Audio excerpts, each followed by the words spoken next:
Portrait photography का वो style है जो सबसे पुराना है। 1839 के अंदर रॉबर्ट कॉर्नेलियस ने डेगारटाइप कैमरा को यूज करते हुए अपना पहला पोर्ट्रेट लिया था। अपना पोर्ट्रेट मतलब सेल्फी। तो आज की डेट में जो आप सेल्फी लेते हो और लगता है ये नया कल्चर है, ये चलता आ रहा है 1839 से। फर्क सिर्फ इतना है कि अगर आप स्मार्टफोन के ऊपर अपनी पिक्चर खींच रहे हो तो उसको सेल्फी कहते हैं, और अगर आप प्रोफेशनल कैमरा के ऊपर अपनी पिक्चर खींच रहे हो तो उसको सेल्फ पोर्ट्रेट कहते हैं। पर अगर आप अपने कैमरा से किसी और की पिक्चर खींचते हैं तो उसको पोर्ट्रेट कहा जा सकता है। अब पोर्ट्रेट कहा जा सकता है, वो पोर्ट्रेट है नहीं, क्योंकि एक अच्छे पोर्ट्रेट के अंदर कुछ एलिमेंट्स का होना बहुत जरूरी होता है। और आज के इस वीडियो के अंदर मैं आपको ऐसी 5 टिप्स देने वाला हूं जिनको अगर आपने यूज किया तो आपकी पोर्ट्रेट फोटोग्राफी इंस्टेंटली बेटर हो जाएगी। और इस वीडियो को अगर आपने एंड तक देखा तो एंड में मैं आपको एक ऐसी बोनस टिप दूंगा जिसको अगर आपने यूज कर लिया तो आपकी पोर्ट्रेट फोटोग्राफी एकदम नेक्स्ट लेवल के ऊपर चली जाएगी। मेरा नाम है विपिन गौर, मैं एक फैशन एडवर्टाइजिंग फोटोग्राफर हूं और मैं भी पोर्ट्रेट्स खींचता हूं।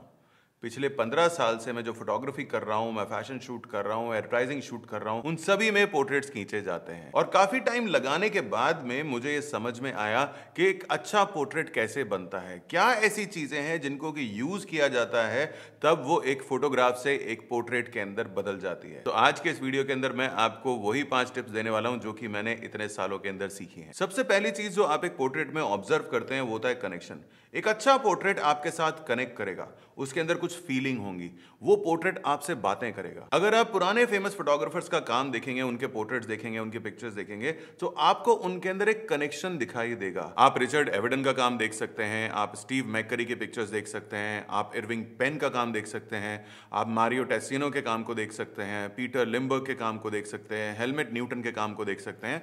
और ये सभी फोटोग्राफर्स बहुत ही फेमस फोटोग्राफर रहे हैं अपने टाइम के। आज भी हम फोटोग्राफी को स्टडी करने के लिए इन फोटोग्राफर्स की इमेजेस को ऑब्जर्व करते हैं, क्योंकि इनकी फोटोग्राफ्स के अंदर आपको लाइफ दिखाई देती है और एक पोर्ट्रेट के अंदर लाइफ होना बहुत जरूरी है। एक पोर्ट्रेट में अगर इमोशंस नहीं होंगे तो वो आपके साथ बात नहीं कर पाएगी, आपके साथ कनेक्ट नहीं कर पाएगी। और अगर एक पोर्ट्रेट आपसे बात नहीं करता, आपसे कनेक्ट नहीं करता तो वो पोर्ट्रेट नहीं, वो एक फोटोग्राफ है।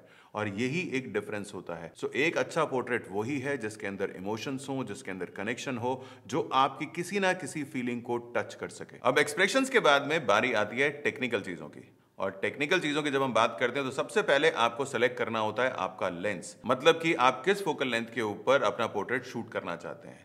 तो जब आप फोकल लेंथ को सेलेक्ट करेंगे उस टाइम पर आपको 2 चीजों का ध्यान रखना है। पहली चीज, आपके सब्जेक्ट का फेस डिस्टॉर्ट नहीं होना चाहिए। दूसरी चीज, आपको उसके इतना पास नहीं जाना है कि वो अनकंफर्टेबल हो जाए, और आपको उससे इतना दूर भी नहीं जाना है कि आप उससे कम्युनिकेट ना कर सको। सो अब ऐसी फोकल लेंथ कौन सी हो सकती है? ऐसी फोकल लेंथ है 85 mm। 85 mm की फोकल लेंथ को अगर आप यूज करते हैं तो आपको आपके सब्जेक्ट से एक प्रॉपर डिस्टेंस मिल जाता है, जिससे आप उसके साथ कम्युनिकेट भी कर सकते हैं और वो आपसे परेशान भी नहीं होगा। और दूसरी चीज, 85 mm की फोकल लेंथ से आपको फेस पर डिस्टॉर्शन नहीं मिलेगा। अगर आप 70 mm से नीचे की फोकल लेंथ यूज करते हैं तो आपको आपके सब्जेक्ट के बहुत ज्यादा पास जाना पड़ता है, जिसकी वजह से फेशियल स्ट्रक्चर डिस्टॉर्ट हो जाता है। और अगर आप 100 mm या 200 mm की फोकल लेंथ को यूज करते हैं तो आपको आपके सब्जेक्ट से बहुत पीछे जाना पड़ता है और इसके अंदर आपके सब्जेक्ट का फेस बहुत ही ब्रॉड दिखना शुरू हो जाता है। सो 85 mm की फोकल लेंथ बिल्कुल परफेक्ट फोकल लेंथ है एक अच्छे पोर्ट्रेट को खींचने के लिए। अब अगली इंपॉर्टेंट चीज है अपर्चर। एक अच्छे पोर्ट्रेट के लिए सही अपर्चर का सिलेक्शन बहुत इंपॉर्टेंट होता है, और जब ऐसा आप करेंगे तो फेस आधा फोकस के अंदर आएगा और आधा आउट ऑफ फोकस हो जाएगा। मैंने अक्सर देखा है कि फोटोग्राफर्स 1.8 या 1.4 के अपर्चर को चूज करते हैं जब वो हेडशॉट ले रहे हैं। हेडशॉट स्टाइल के अंदर जब आप एक पोर्ट्रेट खींचते हैं और उसमें 1.8 रखते हैं या 1.4 का अपर्चर रखते हैं तो फेस पूरी तरीके से फोकस में नहीं आता। आंखें फोकस में होती हैं, नोज का पार्ट थोड़ा सा फोकस में होता है, लेकिन आधा फेस आउट ऑफ फोकस हो जाता है। किसी किसी इमेज के अंदर ये स्टाइल अच्छा लग सकता है, पर ये एक अच्छा पोर्ट्रेट नहीं हो सकता। एक अच्छे पोर्ट्रेट के अंदर एक परफेक्ट बैलेंस होना चाहिए डेप्थ ऑफ फील्ड का। ना तो वो बहुत ज्यादा शैलो होनी चाहिए और ना ही वो बहुत ज्यादा ओपन होनी चाहिए।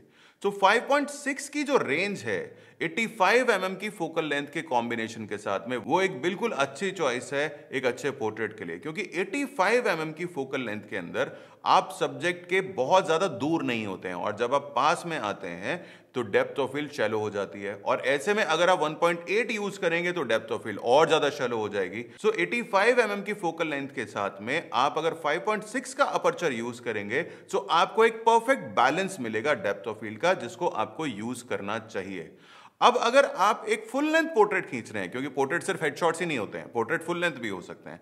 अगर आप एक फुल लेंथ पोर्ट्रेट खींच रहे हैं तो ऐसे में आप 1.8 या 2.8 पे जा सकते हैं। पर मैं आपको ये बोलूंगा कि अगर आपके पास में 1.8 अपर्चर का लेंस है तो उसको 2.8 के ऊपर आपको यूज करना चाहिए, क्योंकि 2.8 के ऊपर वो ज्यादा बेटर आपको कलर्स देगा, ज्यादा बेटर आपको शार्पनेस देगा। सो अपर्चर 5.6, फोकल लेंथ 85, ये एक परफेक्ट कॉम्बिनेशन है एक अच्छे पोर्ट्रेट के लिए। अब फोकल लेंथ और अपर्चर के बाद में बारी आती है कैमरा की, और कैमरा के अंदर आपको पिक्चर प्रोफाइल या क्रिएटिव प्रीसेट्स को अपने हिसाब से यूज करना चाहिए।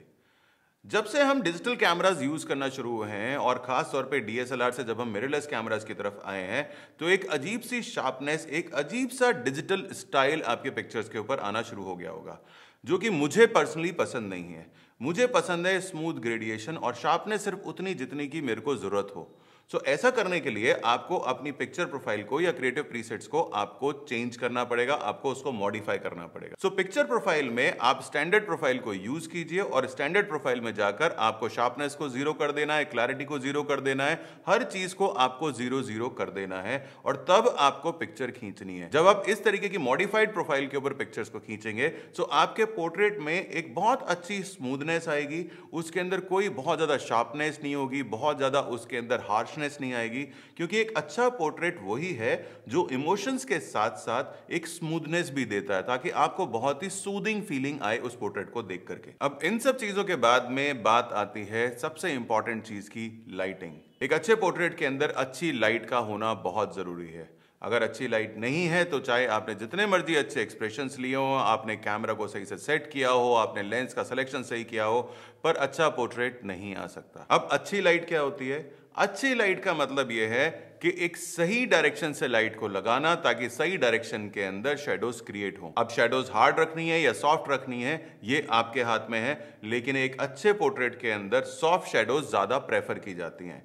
चाहे आप इंडोर में हो चाहे आप आउटडोर के अंदर हो, लाइट को आपको यूज करना ही चाहिए अगर आप एक अच्छी क्वालिटी का पोर्ट्रेट खींचना चाहते हैं तो। अब लाइट को प्लेस कैसे करना है, क्योंकि लाइट की प्लेसमेंट से ही ये डिसाइड होता है कि शेडोज किस तरफ बनेंगी, हाईलाइट किस तरफ क्रिएट होंगी। तो बहुत सिंपल सा तरीका है कि 45 डिग्री के रूल को याद कर लो। आपने लाइट को सब्जेक्ट से 45 डिग्री के एंगल से लगाना है, 3 फुट के डिस्टेंस पे लगाना है और उसको हाइट इतनी देनी है कि वो 45 डिग्री के एंगल के ऊपर झुक जाए।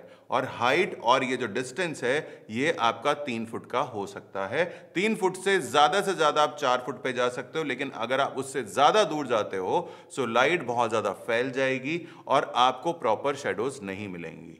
एक तरफ से लाइट और दूसरी तरफ से आपको फिल लगाना है। फिल लगाने के लिए आप सिंपल रिफ्लेक्टर का यूज कर सकते हो। तो स्टूडियो में तो बहुत अच्छे से आप इस तरीके से पोर्ट्रेट क्रिएट कर सकते हो, लेकिन जब आप आउटडोर में शूट करने के लिए जाते हो तो वहां पर आप लाइट को सब्जेक्ट के इतना पास नहीं रख सकते, क्योंकि आपको एम्बियंस को भी शूट करना होता है। सो लाइट को आप 4 से 5 फुट के डिस्टेंस पे ले जाओ, क्योंकि याद रखना कि आप 85 mm के ऊपर शूट कर रहे हो। जब तक कि आपको फुल लेंथ शॉट ना चाहिए हो तब तक आपको कोशिश ये करनी चाहिए कि आपके सब्जेक्ट से लाइट ज्यादा दूरी पर ना हो, क्योंकि अगर वो ज्यादा दूर चली गई तो शेडो सही तरीके से वहां पर भी क्रिएट नहीं होंगी। सो इन चीजों का आप ध्यान रखेंगे तो आपको एक परफेक्ट लाइट मिलेगी, और एक परफेक्ट लाइट अगर आपको मिलेगी तो आपको एक परफेक्ट पोर्ट्रेट मिलेगा। अब बारी आती है बोनस टिप की। मैंने आपको कहा था कि वीडियो के एंड के अंदर मैं आपको एक बोनस टिप दूंगा, लेकिन मैं आज आपको एक नहीं 2 बोनस टिप यहां पे देने वाला हूं। सबसे पहली चीज तो ये कि आपको आपके पोर्ट्रेट्स को एडिट ओवर नहीं करना चाहिए। मैंने देखा है कि लोग पोर्ट्रेट खींचते हैं और उसके बाद में स्किन को बिल्कुल प्लास्टिकी बना देते हैं। सो आपको स्किन को प्लास्टिकी नहीं बनाना है। आपको एडिट सिर्फ इतना करना है जिससे कि स्किन के ऊपर जो अनइवननेस है उसको आप बैलेंस कर लो। अगर एक्ने वगैरह हैं तो उनको आप हटा लो, लेकिन जब आप ओवर स्मूथनेस अप्लाई कर देते हो तो वो अच्छा खासा खिंचा हुआ पोर्ट्रेट भी बर्बाद हो जाता है। सो ओवर एडिटिंग आपको नहीं करनी है, इस चीज का याद रखना है। और अगली बोनस टिप जो है वो है किस एंगल से आपको शूट करना है, क्योंकि कैमरा आपके हाथ में, लेंस लगा हुआ है, सब्जेक्ट सामने है। अब आपके ऊपर डिपेंड करता है कि आप उस सब्जेक्ट को किस एंगल से शूट करेंगे। सो यहां पे मेरे पास में मेरा कैमरा है। आप सिंपल क्या करते हैं, आप इस तरीके से आप शॉट लेते हैं, और आजकल तो बैक स्क्रीन है तो बैक स्क्रीन पर देख करके आप इस तरीके से शॉट लेते हैं, लेकिन ये गलत है। आपके पास में तीन तरीके होते हैं शॉट लेने के, एक ऊपर का एंगल, एक लो एंगल और एक स्ट्रेट आई के अंदर देखना। तो जब आप टॉप एंगल शूट करते हैं तो उस केस में आपका सब्जेक्ट बहुत ही लो प्रोफाइल हो जाता है, वो बेचारा सा लगने लगता है। और अगर आप नीचे के एंगल से शूट करते हैं तो आपका सब्जेक्ट बहुत ज्यादा पावरफुल लगता है। आप मूवीज के अंदर भी इस तरीके के शॉट्स को देखोगे, जब किसी को बिल्कुल बेचारा सा दिखाना है तो ऊपर का शॉट लिया जाता है, और जब किसी को बहुत पावरफुल दिखाना है तो लो एंगल से शॉट लिया जाता है। अब लो एंगल का मतलब ये नहीं कि आप बिल्कुल ऐसे बैठ गए और इस तरीके से लेंस आपने कर रखा है, नहीं, आपको हल्का सा नीचे जाना है, इस तरीके से आपको एंगल बनाना है और आपको शॉट लेना है। पर अगर आपको नॉर्मल शॉट चाहिए, नॉर्मल शॉट लेने के लिए आपको आपके सब्जेक्ट के आई लेवल के ऊपर इस लेंस को लेकर के जाना है। तो सिंपल आपने क्या करना है, आपने इस तरीके से किया और आपको अपने घुटनों को मोड़ना है। आप सिंपल से जब घुटने को बेंड करेंगे तो आप सीधे आई लेवल के ऊपर आ जाएंगे, और तब आपको जो पोर्ट्रेट मिलेगा वो बिल्कुल परफेक्ट एक्सप्रेशंस के साथ में एक बिल्कुल परफेक्ट पोर्ट्रेट मिलेगा। सो ये थी मेरी बोनस टिप। तो एज यूजुअल अगर आपके पास में कुछ सवाल है तो नीचे कमेंट बॉक्स में लिखकर आप मुझसे सवाल पूछ सकते हो। आपको वीडियो पसंद आया तो उसको लाइक जरूर करना, और मेरे चैनल पे अगर आप नए हो तो इस चैनल को सब्सक्राइब करना मत भूलना।